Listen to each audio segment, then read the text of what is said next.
మా సబితమ్మ గారికి మరియు నిలబడేటువంటి సోదరుమణులకు నేను బతిమలాడుతున్నా, అమ్మ ఈరోజు ప్రతి మాదిగ బిడ్డ ఎంతో సంబరాలు చేసుకున్నటువంటి ఈ సమయంలో మీరు ఇలా నిలబడడం చాలా బాధ కలిగిస్తుంది.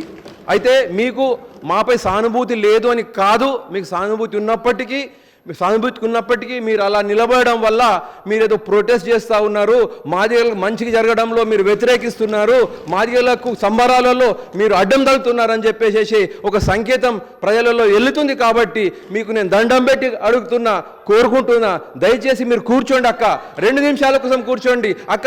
నేను ఒక విషయం చెప్తాను, మీరు 5 సంవత్సరాల వరకు 5 సంవత్సరాలు ఒక్క మహిళా ముఖ్యమంత్రి, ఒక్క మహిళా మంత్రిని క్యాబినెట్లో తీసుకున్నటువంటి ఆ పార్టీ వాళ్ళు చెప్పిన దానికి మీరు ఈరోజు మహిళా సాధికార గురించి, మహిళా హక్కుల గురించి మాట్లాడుతున్నారు అంటే అది సిగ్గుచేటు, అది ఏదో వాళ్ళు డ్రామా ఆడుతున్నారు. That is the hypocrisy.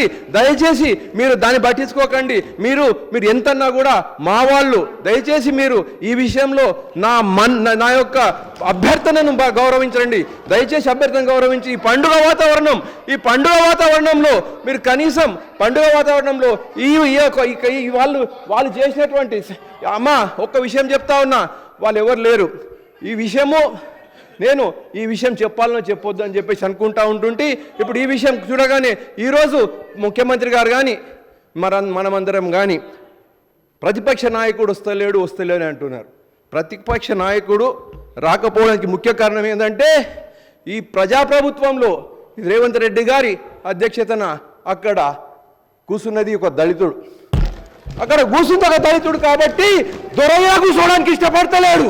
దొరకీడ కూర్చోవాలంటే ఆయనకు అవమానం కలుగుతుందని చెప్పేసి ఈరోజు ఆ దొర వస్తలేడు. ఈరోజు ఒక మాదిగోని బతుకు మంచిగా ఏంటంటే, మీరు ప్రతిపక్షంలో ఉన్నటువంటి ఓర్వలేక బయటకు వెళ్ళిపోయినరు. ఈ విషయమైనా మీరు అర్థం చేసుకోండి. ఒక మాదిగ బిడ్డ సభాధ్యక్షుడు అయినందువల్ల ఈరోజు ఆ దొర ఈరోజు రాలేకపోతున్నాడు, అవమానం చేస్తున్నాడు. ఆ మాదిగ బిడ్డ ఆ సీట్ మీద అధ్యక్షుడిగా కూర్చున్నంత కాలం ఈ ప్రతిపక్ష నాయకుడు రాడనే విషయము నేను రాసిస్తున్నా, మీరు రాసుకొని పెట్టుకోండి.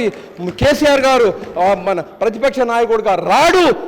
ఏ రోజైతే ఈ ప్రజాప్రభుత్వం ఈ మాదిగా మాల మరి బడుగు వర్గాలకు న్యాయం చేసుకుంటూ ఉంటుండే ఆ బెంచెస్ అట్లనే ఖాళీ ఉంటాయి. ఈ ప్రజలు గమనించాలని చెప్పేసి మనవి చేస్తూ, మరి ఒకసారి నేను ఈ ప్రజాప్రభుత్వం, ప్రజలకు మేలు చేసే ప్రభుత్వం, మాదిగా కుటుంబ సభ్యుల తరపు నుంచి, మాదిగా కమ్యూనిటీ నుంచి ధన్యవాదాలు తెలియజేస్తున్నా.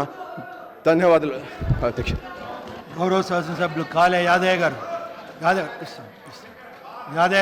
ఇస్తాను.